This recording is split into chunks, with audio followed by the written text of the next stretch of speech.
What's happening? Just was out there getting it in.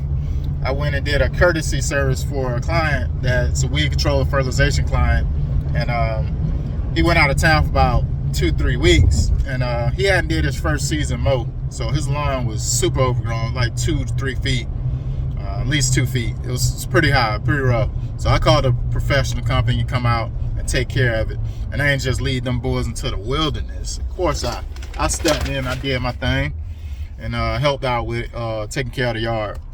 But ran into a snake along the process. Snake was trying to get at us.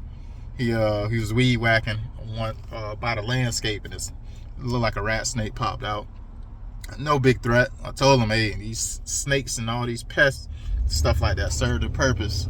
They deserve a spot in the ecosystem. They can take care of other stuff that you don't want. But I could have just killed it and been done with it. But it was spooking, right? I was like, man. After I got rid of it, I was like, hey, I didn't even kill it. I got it out of the property, whatever. I said, man, one thing about this business thing, I said, you can't let no dog, no snake, none of that get in the way of you getting your paper. That snake better be scared of you. It was laughing. But yeah, we got it done. It took us about 45 minutes. Decent size yard. Was working with those weed whacks, boy. Had that 131 doing about 131. Yeah, it was swaying about 131 miles per hour. It was going. Had a weed whack, some tall grass, and we had other guys over there mowing it down. Got the property to a manageable state.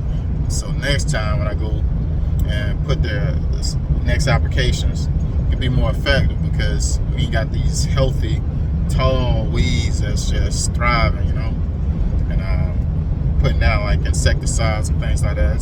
That lawn needs to work. So I'm gonna do my trick shot with the second application, and if that don't cut it, more than likely you're gonna probably be looking at a lawn renovation, which he already was on the, already in the realm of thinking about it.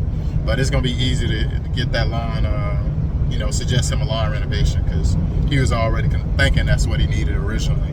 But I said, hey, hold on, let's pump up brakes. Let me at least try a few applications because you had grass there. You got some Bermuda grass, and I was like, hey, this is what you want. You actually got dogs.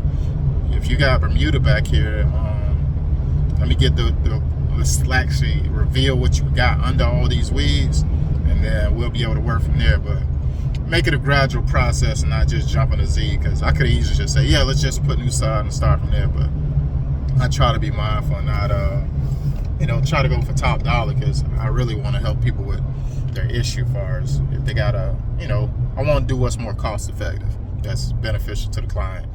If weed control, starting out with that to try to see where the lawn stands is a way to go. That's where I like to start. Shouts out to Rick Ross. Rick Ross is in front of me. Rick Ross Exteriors. Oh man, that's funny. Got a bunch of Rick Rosses out here in these streets. But yep, now I'm heading over to the client who keep touching the irrigation system, I believe. I talked to my technician, and he was saying, Rob, you might have a bad controller box. And he was like, if so, we could just come swap that out. Hot 400, and it come with a year warranty. So I was like, okay, cool. I'll run it by him, but I'm about to go check and make sure it's functioning, because I really think he's messing around with the irrigation system when he shouldn't. So I'm almost to this property now. I'll be tapping in with y'all a little bit.